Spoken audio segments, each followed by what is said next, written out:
श्वेता मिश्रा अवस्थी और आप देख रहे हैं बिग फाइट लाइव। कहते हैं किसी भी संकट से पार पाना है तो आपको तैयारी को पुख्ता रखना पड़ेगा और अगर तैयारी कच्ची रही तो संकट आपको घेर लेगा। ये हम किसी को ज्ञान नहीं दे रहे हैं बल्कि उन जिम्मेदारों को उनकी जिम्मेदारी याद दिला रहे हैं जो हर बार हाथ से बात निकल जाने के बाद अपने प्रयास शुरू करते हैं। जी हाँ, हम बात कर रहे हैं कोयला संकट के बिजली आपूर्ति पर होने वाले असर की। तो सबको पता है त्योहारी सीजन चल रहा है, ऐसे में बिजली की आपूर्ति भी पूरी होनी चाहिए, लेकिन जैसे आसार लग रहे हैं उससे त्योहारी सीजन में कोल क्राइसिस से ब्लैकआउट का संकट मंडराने लगा है। अक्टूबर के शुरुआती 3 दिनों की बात करें तो बिजली आपूर्ति प्रतिदिन 2800 लाख यूनिट के पार जा चुकी है।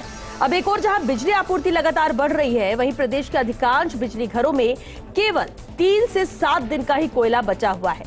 आज इस मुद्दे को उठाने का मकसद केवल इतना है कि जब दिख रहा है तो फिर क्यों न संकट आने से पहले ही उससे निपटने के इंतजाम कर लिए जाए, क्योंकि बिन कोल तो बिजली गुल होगी ही।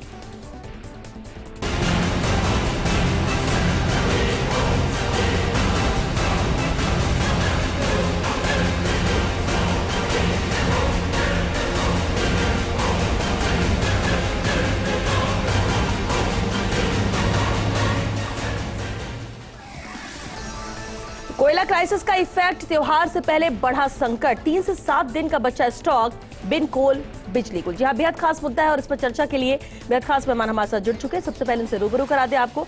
हमारे साथ प्रतीक सिंह जी हैं, कांग्रेस प्रवक्ता हैं, बहुत स्वागत है आपका। पंकज जोशी जी भी हमारे साथ है, बीजेपी प्रवक्ता, बहुत स्वागत है पंकज जी आपका भी। अमित मल्होत्रा जी हैं, महामंत्री राजस्थान विद्युत कर्मचारी संघ से, अमित जी आपका भी स्वागत है। और साथ ही हमारे साथ जगरूप सिंह यादव जी है, रिटायर्ड IAS, सर आपका भी बहुत स्वागत है। बेहद अहम मुद्दा है और शुरुआत करते हैं क्योंकि सबसे हम यहाँ पर यही हो जाता है। पंकज जोशी जी, हम इससे पहले भी चर्चा कर चुके हैं क्राइसिस को लेकर कि कोल क्राइसिस कितनी ज्यादा है, लेकिन सवाल ये उठता है कि जब हमें दिख रहा है क्राइसिस है तो इंतजाम पहले क्यों ना किए जाए। देखिए श्वेता जी, ये सरकार जो है बिल्कुल भी इंतजाम इसी के नहीं। आप ये देखें, कोयला देख लीजिए, पानी देख लीजिए, लॉ एंड ऑर्डर देख लीजिए, जिस भी चीज़ की देखेंगे लगातार जो है इनके पास में हमेशा से जो है कहीं ना कहीं कोई बड़ी प्लानिंग नहीं है, कोई बेसिकली बड़ा विजन नहीं है, कोई लॉन्ग टर्म नहीं है। सबसे बड़ी परेशानी आपने बिल्कुल कहा कोयले के लिए, क्योंकि कोयले की घटना ही पहली बार नहीं है। इस साल में लगातार यदि कोरोना के बाद देखे जाए तो तीसरी या चौथी बार ऐसी घटना है जब लगातार कोल क्राइसिस इनके पास बना हुआ है। और बार बार जो है वादे किए, सरकार ने भी कहे और उनके अधिकारियों ने भी कहे कि हम जो है कोल इंपोर्ट कर रहे हैं। आपने सिंगल बिड कोल इंपोर्ट की अनुमति दी है, उसके बाद भी जनता ने माना कि कोई बात नहीं, हम उसको भी साइन करेंगे, आप कम से कम जो है बिजली तो उपलब्ध कराइए, लेकिन वो भी कहीं ना कहीं फेल नजर होती आ रही है। आप छत्तीसगढ़ गए, पूरा लवाजमा लेकर चले गए, लेकिन छत्तीसगढ़ से भी आपको जो है कोयले की जो है अभी तक जो है जो सेकंड माइनिंग थी परसा काटा वाली, वो अभी तक जो है आपकी पूरी कोल माइनिंग वहां शुरू नहीं हुई है। और जो पुरानी चल रही थी उसके अंदर जो है आपका कोयला खत्म हो रहा है, क्योंकि आपको ये पता था। देखिए आज की डेट में ऐसी कोई चीज नहीं है कि आपको पता नहीं हो, आपको ये पता है कि कोयला कितने दिन का बचा है, कितने टाइम का बचा है। जनता को देखिए, चाहे कोई भी चीजें आए, लेकिन पब्लिक को लगातार जो है बिजली चाहिए, तो लॉन्ग टर्म प्लानिंग आपकी होनी चाहिए। तो ये पहली बार नहीं है, ये लगातार है। 2000 यदि आपको मैं आज बताऊं तो 2008 से लेकर के 13 की सरकार में सबसे बड़ा कैपेक्स लॉस और सबसे बड़ा रेवेन्यू लॉस 47,000 समथिंग करोड़ का जो है रेवेन्यू लॉस केवल 5 सालों के अंदर है, जिसका बजट यदि आप देखें तो 2015 के अंदर उदय योजना के तहत उस घाटे को जो है भरी पूर्ति जो है केंद्र सरकार ने ट्रांसफर करके जितने भी डिस्काउंट्स थे उसमें राजस्थान का भी मेजर इंपॉर्ट था, लेकिन आज बराबर वापस वहीं आ गया। तो मैं कह रहा हूं कि ये कहीं ना कहीं इन चीजों की जो है बेपरवाही है, पालन नहीं की जा रही है। जो कोल आ रहा है लगातार, यदि कोल की, मैं कह रहा हूं जनता से आप 2 बड़ी बातें कर रहे हैं। आपने कहा कि अब तक 3 रुपए 14 पैसे के आप जो है बहुत कम रेट में आप लोगों से जो है डोमेस्टिक सोलर एनर्जी परचेज कर रहे थे, उसको घटा करके आपने 2 रुपए कर दिया। जो जनता बना रही है, अपने घर से ले रही है, उसको करिए, उसका रेट 2 रुपए, और जो हम ले रहे हैं उसका रेट 8 रुपए। तो मैं कह रहा हूं कि इन चीजों के अंदर कहीं ना कहीं जो है, और सबसे बड़ी चीज राजस्थान आज की डेट में लगातार बार बार आपने 3 बार जो है विधानसभा में कहा कि हम 24,000 मेगावाट के जो है हमारी कैपेसिटी है, और आज हमारी कंजम्पशन क्या है 12,000। भाई 24,000 की कैपेसिटी है, 12,000 भी हम पूरा नहीं कर पा रहे हैं। इट मींस बिलो 50% के आसपास काम कर रहे हैं। तो मुझे बताइए क्या इसके अंदर जो है ये लोग उत्तरदायी नहीं है, ये लोगों की अनकैपेबिलिटी नहीं दर्शाती है। ठीक है, पंकज जी ने बात की। प्रतीक सिंह जी, सवाल ये कि क्या हम इंतजार कर रहे हैं बिजली संकट का, सरकार या प्रशासन जिस पर सवाल उठते हैं गंभीर नहीं है, या फिर ऐसा लगता है कि जब क्राइसिस पूरी तरह से हो जाएगी तब कुछ सोचा जाएगा? अभी तो वक्त है। देखिए, पंकज जी ने बहुत बढ़िया बात उठाई कि जो कोयले का संकट है वो पिछले 1 साल से चल रहा है, और वो 1 साल से राजस्थान में ही नहीं चल रहा, हरियाणा, उत्तर प्रदेश, जम्मू कश्मीर, गुजरात, तमिलनाडु, आंध्र प्रदेश, सब जगह चल रहा है। तो इसलिए चल रहा है कि जो कोयला मैनेजमेंट है जो केंद्र सरकार का, वो फेल हो चुका है और वो भरपूर मात्रा में कोयला मुहैया कराने में फेल है। अब आप बोल रहे हैं कि लास्ट टाइम पे जाग रही है, ऐसा नहीं है। 21 सितंबर को ऊर्जा मंत्री दिल्ली गए थे, कोयला मंत्री से मिले हैं, उनसे रैक जो है कोयले की वो बढ़ाने की मांग की गई थी। अभी हमें लगभग 37 रैक पर डे चाहिए और मिल कितनी रही थी? 20 रैक, और वो भी अब घट करके 14 रैक हो गई है। तो उन्होंने कितने रैक बढ़ाए? सिर्फ 3 रैक।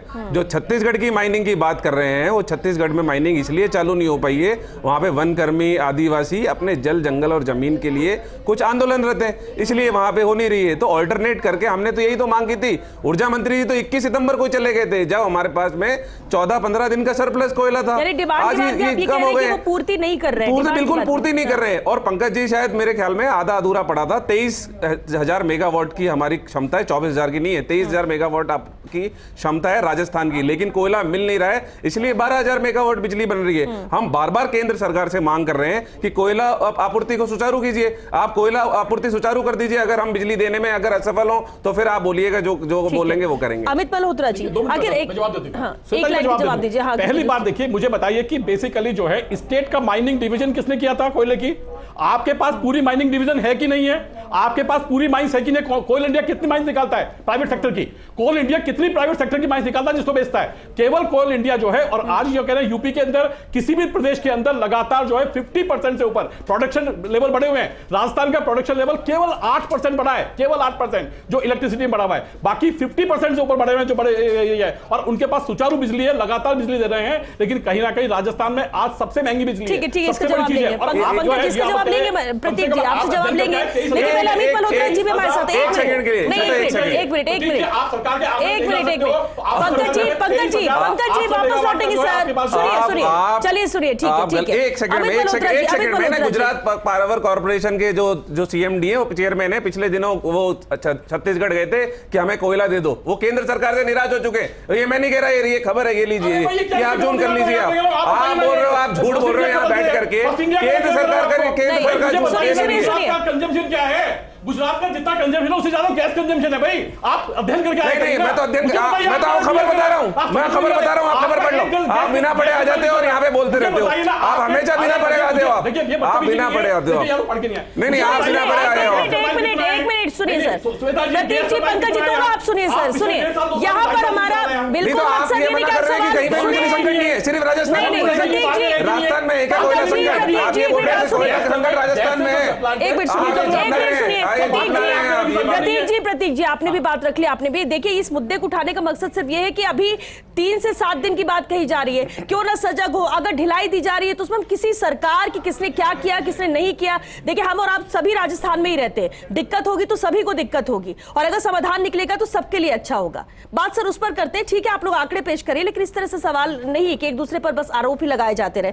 अमित मल्होत्रा जी हमारे साथ है। अमित जी, आखिर कहां पर दिक्कत हो रही? क्योंकि ऐसा नहीं कि 1-2 दिन में ये सब चीजें हो गई हो, 1 साल से क्राइसिस है, लेकिन उसे मैनेज करने की कोशिश की जा रही है, यूनिट्स पर ध्यान दिया जा रहा है, कई ऐसी यूनिट्स जो शटडाउन होगी, लेकिन अभी अगर इस तरह की दिक्कतें हो रही है और साफ नजर आता है 3 से 7 दिन का ही कोल बचा है, तो उसके लिए किया क्या जा रहा है?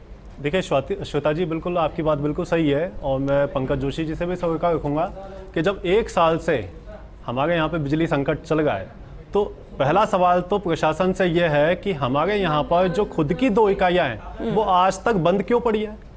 धौलपुर का गैस पावर प्लांट है, वो बंद पड़ा हुआ है। जो बाड़मेर का प्लांट है 2014 में बना, 16 से बंद पड़ा है, आज तक बंद पड़ा है, क्यों बंद है? तीसरी बात, आज हमें कोयला मिलता, बड़ा दुर्भाग्य का विषय है कि हम जिससे बिजली खरीदते हैं उसको कोयला मिल रहा है, उसके पास बिजली उपलब्ध है, लेकिन हमारी कंपनियों को कोयला नहीं मिलेगा। आज सबसे बड़ी समस्या यह है कि जो सेवा का क्षेत्र है बिजली, उसमें प्राइवेटाइजेशन हमने इतना ज्यादा कर दिया है, ओपन एक्सेस इतनी बड़ी बीमारी एक बन चुका है। कोयले में जितनी भी बड़ी बड़ी कंपनियां कूद चुकी है कोयले के उत्पादन में, मान लीजिए, या बिजली के उत्पादन में, सबसे बड़ी समस्या वो है हमारे लिए। हमारा किसी का ध्यान ही नहीं है उस तरफ। हमारी यूनिटें बंद कर दी जाती है, हम बिजली प्राइवेट कंपनियों से खरीदते हैं। आज भी जो सिनारियो चल रहा है कि वहां पर हड़ताल की जा रही है, तो क्या वहां का प्रशासन, वहां की सरकार या केंद्र सरकार, कोई भी हो, चाहे राज्य सरकार हो या केंद्र सरकार हो, वो दखल देके उस हड़ताल को क्यों नहीं खत्म करा पा रही है? कि आज सबसे बड़ी बात है कि जो एक इंडिपेंडेंट एजेंसी है उससे इस पूरे मामले की जांच होनी चाहिए कि बार बार हर 2 महीने में कोयला क्राइसिस आ रहा है या लाया जा रहा है किसी कंपनी को फायदा पहुंचाने के लिए, किसी पर्टिकुलर व्यक्ति को फायदा पहुंचाने के लिए, या वाकई देश में संकट है। आज हम डिबेट में यहां पर बैठे हैं, वाकई एक दुख का विषय है कि हम जनता को बिजली आपूर्ति नहीं पहुंचा पा गए, दुख का विषय है। और जनता भी देख रही है कि मैं फर्स्ट इंडिया का धन्यवाद दूंगा कि कम से कम इतना महत्वपूर्ण मुद्दा वो बार बार उठा गए हैं कि कल को दिवाली आने वाली है तो ब्लैकआउट ना हो जाए। आज ही पूरे देश में एक मतलब ग्लोबली एक बड़ा बना हुआ है, मुद्दा बना हुआ है कि साहब बांग्लादेश में ब्लैकआउट हो गया। क्या ऐसी स्थिति इंडिया में आने का हम वेट कर रहे हैं? आज जो प्राइवेटाइजेशन हो गया है, हम आधारभूत सुविधाएं, हमने 220 केवी के जीएसएस हमने प्राइवेट दे दिए क्लस्टर में, हमने 33 केवी के जीएसएस हमने प्राइवेट क्लस्टर में दे दिए, हमने 4 जिले हमने प्राइवेट दे दिए। सारी चीजें हम प्राइवेट देना चाह रहे, उत्पादन से लेके ट्रांसमिशन से लेके वितरण, तीनों चीजें यदि हम प्राइवेट हाथों में दे देंगे तो मैं आज आपके चैनल के माध्यम से ध्यान दिलाना चाहूंगा, उड़ीसा का एक मामला था कि जब वहां पे एक प्राकृतिक आपदा आई तो प्राइवेट कंपनी ने हाथ खड़े कर दिए और सरकार को उसको हाथ में लेना पड़ा। क्या ऐसी स्थिति राजस्थान में हो? हम इस बात का इंतजार करेंगे। बिल्कुल, और इसलिए हमारे पास उदाहरण भी कई है और हर एंगल से इसे सोचना समझना चाहिए, वक्त का भी ध्यान रखना चाहिए कि कितना वक्त हमारे पास बचा हुआ है। जगरूप सिंह यादव जी भी हमारे साथ हैं। सर, बेहद अहम है, देखिए समस्या हो रही है, क्राइसिस हमने कई लंबे वक्त से देख रहे हैं, लेकिन क्या समाधान है नहीं, या निकालना नहीं चाहते, या जो समाधान है उसके लिए वक्त लगने वाला है? दिवाली कहीं जिस तरह से हम बोलते रोशनी का त्योहार है, वाकई में रोशनी नसीब हो पाएगी इस बार? श्वेता जी, जितनी समस्या को बहुत गैर गंभीरता से लिया जा रहा है, समस्या उससे कहीं अधिक गहरी है। ये समस्या वहां से एमिट होती है जब ग्लोबल समिट के चलते ये कहा गया कि भी थर्मल जो प्रोडक्शन है एनर्जी का वो कम किया जाए, और भारत सरकार ने इंपोर्टेड कोल पे रोक लगा दी। रोक लगाने से ये प्राय पूरे भारतवर्ष में एनर्जी क्राइसिस हुआ। फिर उस रोक को रिवर्स करना पड़ा भारत सरकार को, कोल इंपोर्ट किया जा सकता है, अदरवाइज तो कोल पे इंपोर्ट पे जब रोक लगाई और अपनी स्वदेशी नीतियों के चलते तो वहां से एक क्राइसिस एमिट आउट हुआ। अब डिमांड और सप्लाई में गैप है। हमारे यहाँ जो खपत है वो 13,000 मेगावाट के आसपास है, प्रोडक्शन 10,000 मेगावाट का, जिसमें तकरीबन 9,000 मेगावाट आपका इससे होता है थर्मल से। मेजर शेयर थर्मल पावर का है, और थर्मल पावर की जो स्थिति है, वस्तु स्थिति, वो आप देखिए कि पूरे देश में 169 थर्मल पावर प्लांट हैं, जिनमें से 109 ही ऑपरेशनल हैं, बाकी बंद पड़े हैं। वो कोल के नहीं होने की वजह से बंद पड़े हैं।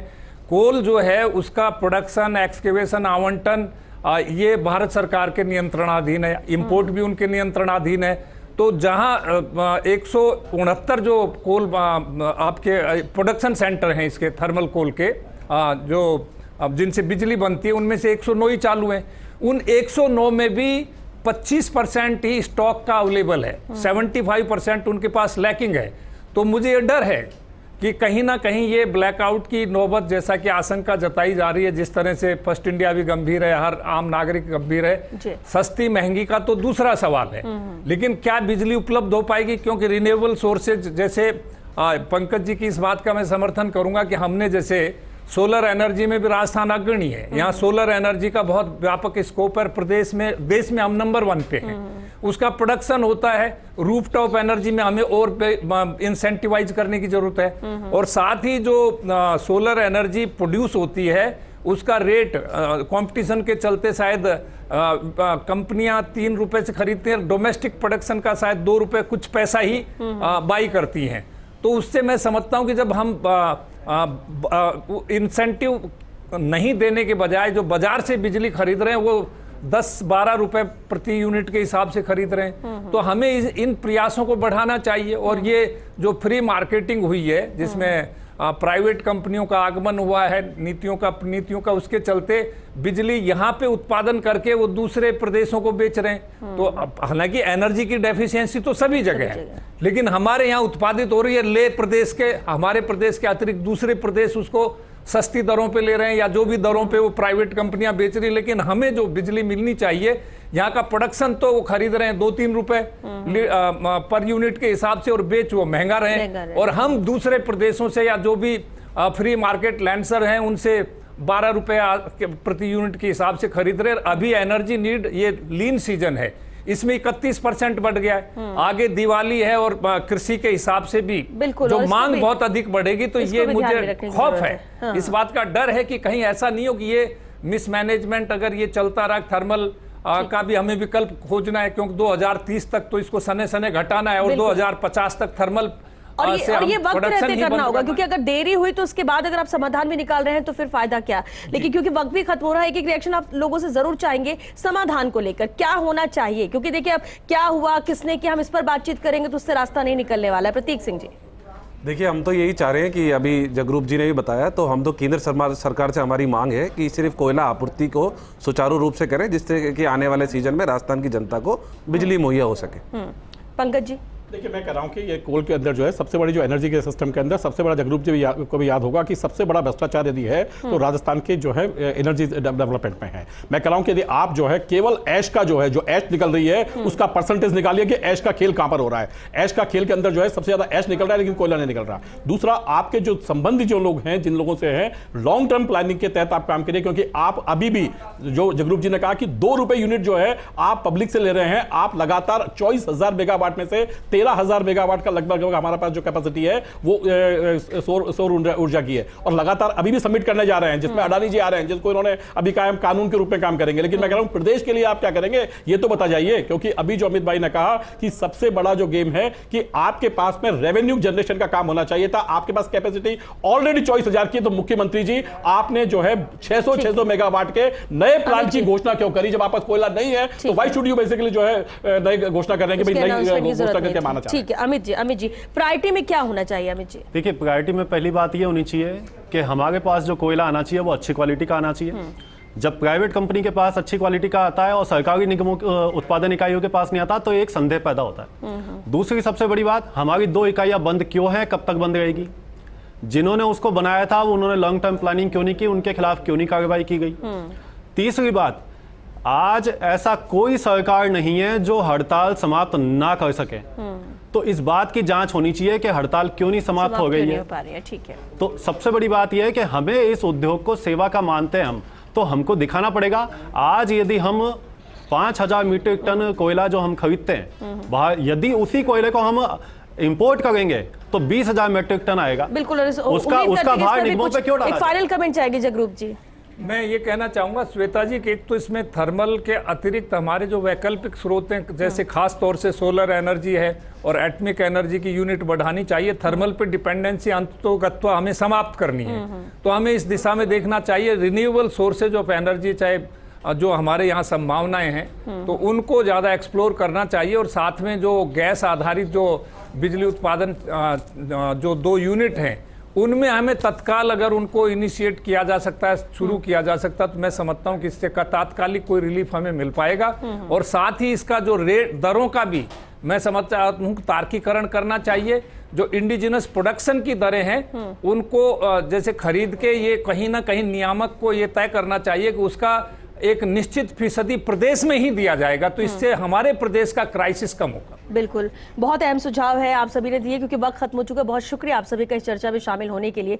तो देखिए, कोयला क्राइसिस जो हो रहा है उसका इंपैक्ट क्या होगा, और सबसे ज्यादा टेंशन इस बात को लेकर भी है कि भाई रोशनी का त्योहार है, दीपावली है, जगमगाते हुए शहर राज्य नजर आए, लेकिन अगर ऐसी क्राइसिस होगी तो कहीं ब्लैकआउट ना हो जाए। और कोई भी राज्य या केंद्र सरकार ये नहीं चाहेगी कि कोई भी राज्य हो वो अंधेरे में डूबा रहे, ना राज्य सरकार ये चाहेगी। फिर सवाल ये उठता है कि जब समस्या सामने है और हमें पता है कि हमारे पास वक्त कम है, तो क्यों ना इसके लिए काम को रफ्तार दी जाए और उसका समाधान निकाला जाए, और ये सहभागिता से ही होगा। फिर केंद्र सरकार या राज्य सरकार या किसी को भी ब्लेम करने से नहीं, सबको साथ आना होगा इस तरह की समस्याओं के लिए, राजनीति को छोड़कर।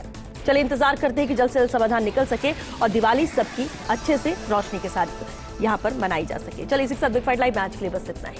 नमस्कार।